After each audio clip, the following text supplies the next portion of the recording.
Number 10, ठीक है। अब 10th क्वेश्चन नंबर में हमें क्या दिया हुआ है, एक रोड है,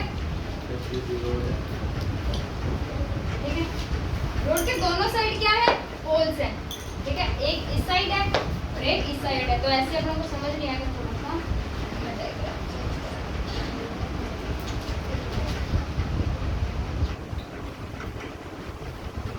ये तो बेटा रोड है, तो रोड के दोनों साइड मतलब ऐसे बीच में रोड है, उसके दोनों साइड क्या है, दो पोल्स है। अब इन्होंने कहा कि पोल्स की हाइट क्या है, सेम है, जितनी हाइट का ये पोल है उसी हाइट का ये पोल है। ये जो रोड है वो है 80 मीटर वाइड, ठीक है। मतलब जो रोड की चौड़ाई है ना वो कितनी है, 80 मीटर है। अब इन्होंने कहा है कि एक पोल तो मतलब कोई एक पॉइंट ले लिया अपना रोड के ऊपर, कोई भी पॉइंट। इन्होंने कहा है कि उस पॉइंट से जो एक पोल है वो तो बना रहे बेटा 60 डिग्री का एंगल, और एक पोल बना रहा है। अब अपनों से क्वेश्चन में क्या पूछा है, क्वेश्चन में पूछा है बेटा, एक तो अब जैसे हाइट अपने एक निकाल लेंगे तो पोल्स तो दोनों सेम ही है, मतलब हाइट तो दोनों के सेम निकलेगी। दूसरा क्वेश्चन पूछे कि ये जो डिस्टेंस है ना पॉइंट से, मतलब इस पॉइंट से इस पोल की डिस्टेंस कितनी है, इसी पॉइंट से इस पोल की डिस्टेंस, मतलब बेसिकली अब अपनों को क्या फाइंड करना है, हाइट और बेस दोनों फाइंड करने हैं। तो पहले नेमिंग कर लें इनकी, ए बी सी डी और, ठीक है। तो सबसे पहले अपने लेके चलेंगे, पहले गिवन लिख लेते हैं क्या,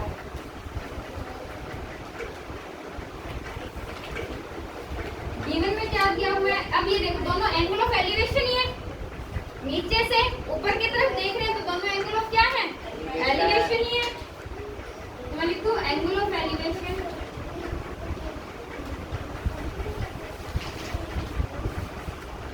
अब देखो दोनों पोल है तो कंफ्यूजन होगी अगर अपने बुक पूरी लाइन पे लिखेंगे। तो मैं इनको सीधा से देती हूँ, ये है P1 और ये है ये पोल 1 और ये पोल P1, तो ये हो गया अपना 60 डिग्री। अब सेम लिखते हैं ना angle of elevation by P2, ये तुम पूरी लाइन लिखना है 30 degree.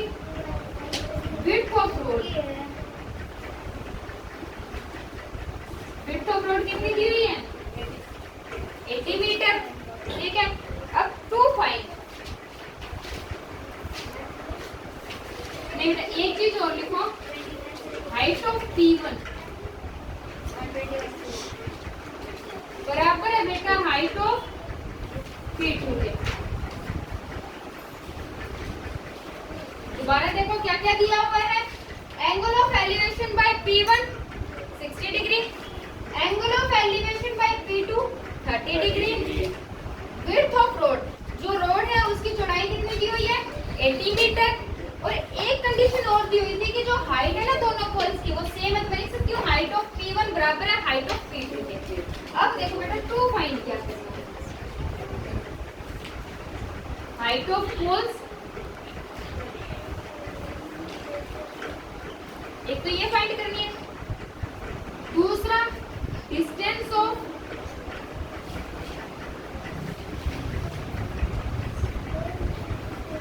Both poles from point. अब देखो कौन सा पॉइंट लिया अपना ने, सी, तो फ्रॉम पॉइंट सी, समझ आ गया। क्या क्या फाइंड करना है, एक तो हाइट, मतलब एक हाइट निकाल देंगे तो दोनों बराबर ही है, तो P1 P2 की हाइट तो आ ही जाएगी। दूसरा पॉइंट सी से दोनों पोल्स की डिस्टेंस, मतलब पॉइंट सी से P1 की डिस्टेंस, पॉइंट सी से P2 की डिस्टेंस। तो सॉल्यूशन करें इसका, सॉल्यूशन देखो। तो सॉल्यूशन के लिए अपने क्या लेके चलते हैं, पहले लेते हैं triangle ABC, in triangle ABC। अब मेरे को ये बताओ ऐसी कौन सी कंडीशन होती है PBP HHP, कौन सी कंडीशन है जिसमें बेस और परपेंडिकुलर आता है, tan थीटा, क्योंकि अपने को हाइट फाइंड करनी है मतलब परपेंडिकुलर तो लेना ही पड़ेगा। और दूसरी कंडीशन अपने को दी सिर्फ बेस की हुई है तो अपने वही लेंगे। तो मैं लिख सकती हूँ tan theta is equals to में perpendicular over base, tan theta is equals to में परपेंडिकुलर ओवर बेस, ठीक है। अब देखो tan थीटा, थीटा कितना दिया हुआ है 60, in triangle ABC tan theta कितना दिया हुआ है 60, tan 60 degree. Perpendicular AB base कितना है, ठीक है। अब देखो इससे पहले ना एक सॉल्यूशन में बेटा ये लिखने से पहले ना एक चीज करना कि जो हाइट है ना ए बी वो बराबर है ईडी के, ए बी बराबर है ईडी के क्योंकि दिया ही हुआ है, तो उसको अपने एक्स लेट कर सकते हैं, ये दोबारा इरेज करके तुम आओ या ऊपर से लिख लोगे, लिख लोगे। क्या लिखना है कि जो AB की हाइट है वो हमें बराबर दी हुई है ED के, तो बार बार मतलब सिमिलर लिखने के बजाय अपने उसको पहले ही एक्स लेट कर लेंगे, दोनों की हाइट कितनी है x है जो अपने को फाइंड करनी है। अब tan 60 डिग्री की वैल्यू बताओ बेटा कितनी होती है, 3 AB बेटा अपने x लेट किया हुआ है, BC को अपने x से कैसे, ठीक है। तो अब देखो अब इससे अपने पास BC कितना आ गया बेटा x ओवर रूट 3 आ गया, इसका रेशनलाइजेशन कर देंगे,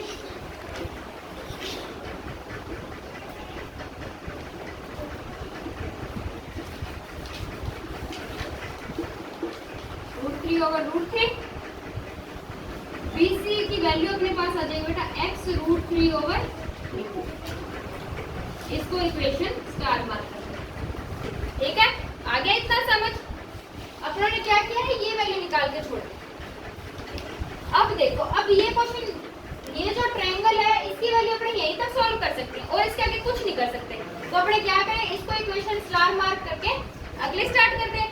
तो इन ट्रायंगल ECD,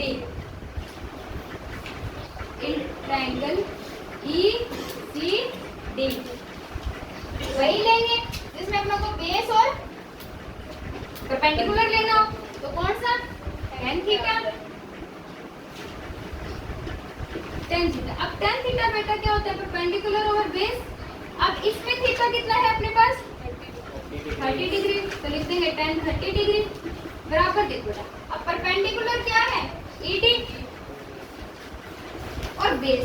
अब इसमें ना अपने क्या लेके चलेंगे, अगर बेस अपने CD लिखते हैं तब तो अपना क्वेश्चन फिर आके यहीं आके अटक जाएगा, आगे सॉल्व नहीं। तो क्या मैं CD को यहाँ तो मैं एक बार ये लिख देती हूँ CD, पर एक बात बताओ अपने पास ये पूरी दी हुई है 80 मीटर, ठीक है, और अपने इसकी BC की वैल्यू अपने निकाल के बैठे ही है, तो क्या मैं CD को, इस CD को लिख सकती हूँ BD माइनस CD, नहीं BD माइनस BC, ठीक है। देखो बेटा ये अपने पास दी हुई है, ये पॉइंट अपने पास C, ये B और ये D है, ये सिर्फ नीचे वाला लिखना है, ये पूरा 80 मीटर दिया हुआ है अपने पास, और इसके वैल्यू मैंने इक्वेशन स्टार से निकाल ली है। तो अब अपन ने लिया तो इसको है, लेकिन क्या मैं इस वैल्यू को लिख सकती हूँ 80 माइनस BC, लिख सकती हूँ ना। तो बस इसी को अपने क्या करेंगे, यहाँ रिप्लेस कर देंगे। अब बताओ tan 30 डिग्री की वैल्यू कितनी होती है 1/√3। ED हमने लेट किया हुआ है CD, अब CD की वैल्यू, CD को अपने पहले लिख देंगे बेटा BD माइनस BC, तो 1/√3 इज इक्वल्स टू में x। अब बताओ इस पूरे BD की वैल्यू क्या थी 80 दी हुई थी, BC की वैल्यू उन्होंने फाइंड कर ली थी माइनस x √3/3, यही है, ठीक है। अब देखो बेटा सिंपली कुछ नहीं करना, ज्यादा कैलकुलेशन करने के बजाय मैं आपको कह रही हूँ इसको तो पूरे को उठा के उधर ले जाओ, मल्टीप्लाई में है ये पूरी की पूरी वैल्यू, कौन सी, ये पूरी वैल्यू, डिवाइड में है उधर मैं मल्टीप्लाई में जा सकती हूँ, तो ये 1 के साथ क्या हो जाएगा मल्टीप्लाई, और ये √3 बेटा इधर डिवाइड में है, क्या मैं इसको x के मल्टीप्लाई में ला सकती हूँ, मतलब क्रॉस मल्टीप्लिकेशन करना है इन वैल्यूज का, तो क्या मैं इस पूरे की पूरी वैल्यू को उठा के ला सकती हूँ 80 माइनस x √3/3, ले, और इधर आ गया बेटा x √3। अब देखो अब पूरे इक्वेशन के अंदर अपने पास अल्फाबेटिक वैल्यू a की बची है x, मतलब अपने अगर इस इक्वेशन को अगर सॉल्व करेंगे तो हमारे पास हाइट आ जाएगी, मतलब फर्स्ट आंसर आने को तैयार है अपने पास। 80 को मैं इधर रख लूं, x √3 ये तो माइनस में इधर जाके किस में हो जाएगा प्लस में, तो मैं लिख सकती हूँ प्लस x √3/3, लिख सकती हूँ। अब बेटा चीज देखो, यहाँ भी x√3 है, यहाँ भी x√3 है, क्या मैं x√3 को कॉमन निकाल सकती हूँ? 80 x√3 कॉमन आ गया तो अंदर क्या बचा? इसका क्या बचा बेटा? पूरा x√3 कॉमन आ गया तो अंदर क्या बचा? 1 प्लस इसमें मेरे पास x√3 तो बाहर आ गया, लेकिन बचा क्या? 1/3। कैसे बेटा? ये देखो, जैसे a प्लस a/b है मेरे पास, मैंने कॉमन a निकाल लिया। अब यहाँ तो सीधा 1 बचा, क्योंकि इसके आपने देखे तो 1 था, 1 बचा। लेकिन यहाँ देखो, यहाँ तो 1 है, लेकिन अपॉन में b है ना, तो बेटा ऐसे बचेगा 1/b। ठीक है, तो यहाँ बच गया 1/3। 80 बराबर आ गया बेटा अपने पास x√3। अब देखो इसके एलसीएम लेंगे, 3 एलसीएम तो लेना आता है 1 + 1/√3 का, 1 + 1/3 का लेंगे तो 3 आ गया, 3 + 1 तो यहाँ क्या बन गया? 3 + 1। अब देखो 80 बराबर है बेटा x√3 4/3। ठीक है, अब अपने क्या करेंगे, यहाँ सिर्फ x को छोड़ेंगे, बाकी सारी वैल्यू उधर वो मल्टीप्लाई डिवाइड में जैसे भी जा रही है वैसे ले जाएंगे। तो मैं इसको ऐसे लिख सकती हूँ x।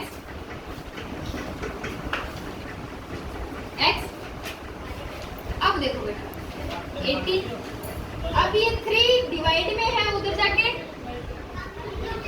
मैं लिख सकती हूँ मल्टीप्लाई √3। अब ये मल्टीप्लाई में है, उधर जाके मैं लिख सकती हूँ √3। ये भी मल्टीप्लाई में है, उधर जाके ये बच गया। ठीक है, अब देखो बेटा बहुत सिंपल सी कंडीशन बन रही है। 4 को कैंसिल किया, 4 × 1 = 4, 4 × 2 = 20 आ गया। अब मेरे को एक बात बताओ, ये जो ऊपर 3 है, इस 3 को क्या मैं लिख सकती हूँ √3 × √3 लिख सकती हूँ, और अपॉन में एक 3 चल ही रहा है, √3 चल ही रहा है। मैं लिखती हूँ x। अब देखो सिंपल कैलकुलेशन हो गया, अब अपने पास क्या हो गया 20। इस 3 को मैं लिख सकती हूँ √3 × √3 अपॉन में क्या इस एक √3 से एक √3 कैंसिल हो जाएगा, तो x की वैल्यू आ गई बेटा अपने पास 20√3 मीटर। मतलब जो पोल्स की हाइट है, लास्ट में अपने लाइन लिख देंगे, so the height of poles is equals to में AB इज इक्वल्स टू में ED इज इक्वल्स टू में 20√3 मीटर। ठीक है, ये तो हो गया अपना पहला पार्ट। ठीक है, फर्स्ट पार्ट कंप्लीट हो गया। अब देखो इसमें यहाँ तक समझ आया? इरेज करते हैं एक बार इसको, ताकि नेक्स्ट पार्ट अपने कर सके। ठीक है, यहाँ तक बिल्कुल डन है। अब देखो बेटा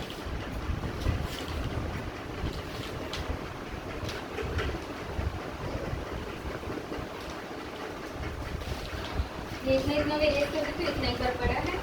अब देखो, अब अपने पास ये आ गया 20√3, ये भी आ गया 20 आ गया। अब अपने को क्या करना है? अब देखो बिल्कुल ही सिंपल कैलकुलेशन बची है, ये और ये फाइंड करना है, ये और ये फाइंड करना है। मतलब अगर मैं एक बेस फाइंड कर लेती हूँ, तो दूसरे को तो मैं सीधा माइनस ही कर सकती हूँ, ये कर सकती हूँ। अब देखो अपने पास ना 2 कंडीशन है। पहली कंडीशन तो क्या, जो अपने BC निकाल के रखा था ना, जिसमें अपने x एज अ वैल्यू रख रहे थे, चाहे तो उसमें उसको मल्टीप्लाई कर दो। x को मल्टीप्लाई करोगे तो इतनी डिस्टेंस आ जाएगी, उसको अपने 80 में से माइनस कर देंगे। कौन से मेथड से करना है पहले वो बताओ? मल्टीप्लाई वाले। तो देखो अब मेरे को बताओ BC की वैल्यू क्या आ रही है उसके पास?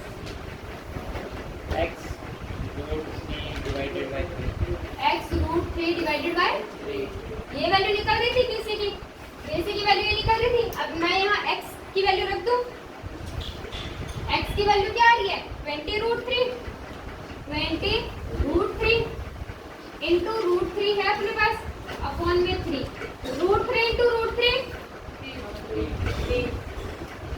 20 इंटू 3 अपॉन में 3 से 3 को कैंसिल कर दो तो बेटा सिंपली अपने पास BC की वैल्यू आ गई 20 मीटर।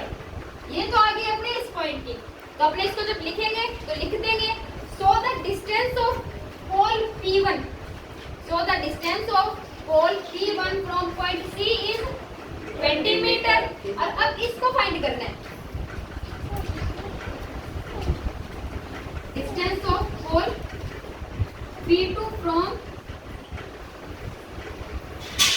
Point C। अब मतलब ये फाइंड करनी है तो मैं सिंपली इसको लिख सकती हूँ, जो CD है वो बराबर होगा BD माइनस BC के। लिख सकते हैं BD माइनस BC।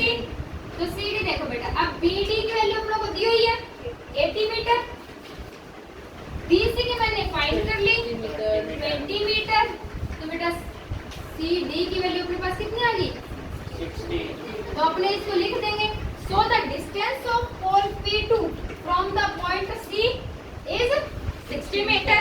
ये क्वेश्चन बेटा अपना पूरा हो गया। तीन ही चीजें पूछी थी इसमें, क्या क्या, एक तो दोनों पोल्स की हाइट जो अपने को पहले दी थी कि सेम है, तो एक के निकाल लिए मतलब दोनों की सेम निकलेगी।